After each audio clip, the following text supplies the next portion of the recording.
Olá, hoje vamos direto ao ponto. O salário mínimo no Brasil.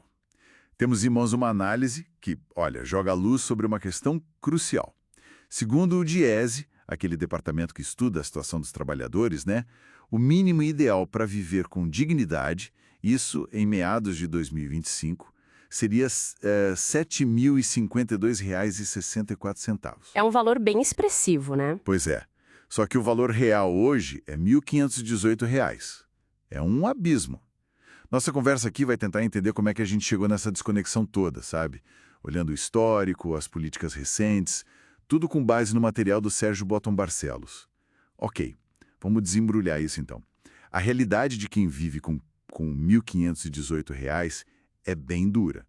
Os dados da análise mostram que a cesta básica sozinha, dependendo da cidade, claro, já leva entre 700 e R$ 1.000. Em alguns lugares até mais, né? Sim, em São Paulo, por exemplo, passa de R$ 1.000.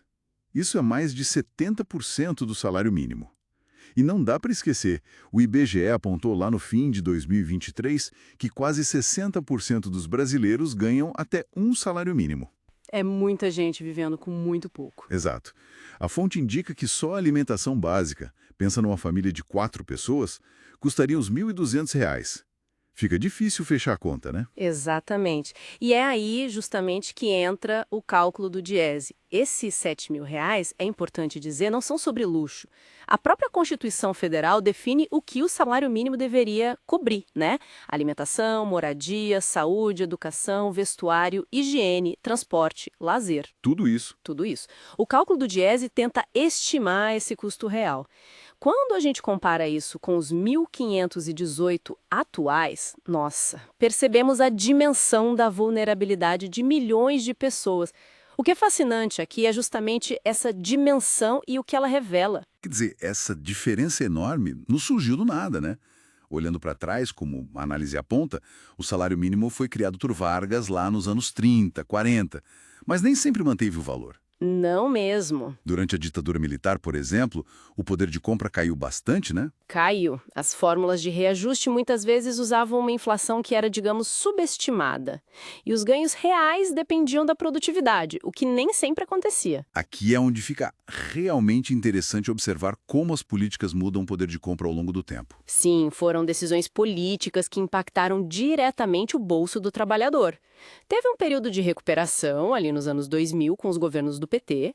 Houve crescimento econômico, políticas de valorização real do mínimo. Certo. Mas a análise mostra que a partir de 2009, mais ou menos, com a economia perdendo fôlego, essa disputa pela distribuição ficou mais tensa. E as políticas mais recentes? Seguiram essa linha de impacto direto? Com certeza. Os governos Temer e Bolsonaro, eles voltaram a atrelar os reajustes basicamente só à inflação, muitas vezes sem ganho real garantido. Isso também foi influenciado pela emenda constitucional 95, o famoso teto de gastos, que limitava o crescimento das despesas públicas. Entendi. Agora, no governo Lula III, temos uma nova política. Foi definida em lei no fim de 2024. Ela até garante um ganho real, sim, mas limita esse ganho a 2,5% acima da inflação, isso valendo de 2025 até 2030. Ah, então tem um limite. Tem um limite. E isso faz parte do novo arcabouço fiscal, aquela regra nova que controla como os gastos do governo podem crescer a cada ano. Entendi.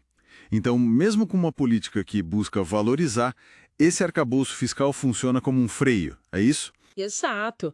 A análise do Barcelos aponta justamente essa tensão.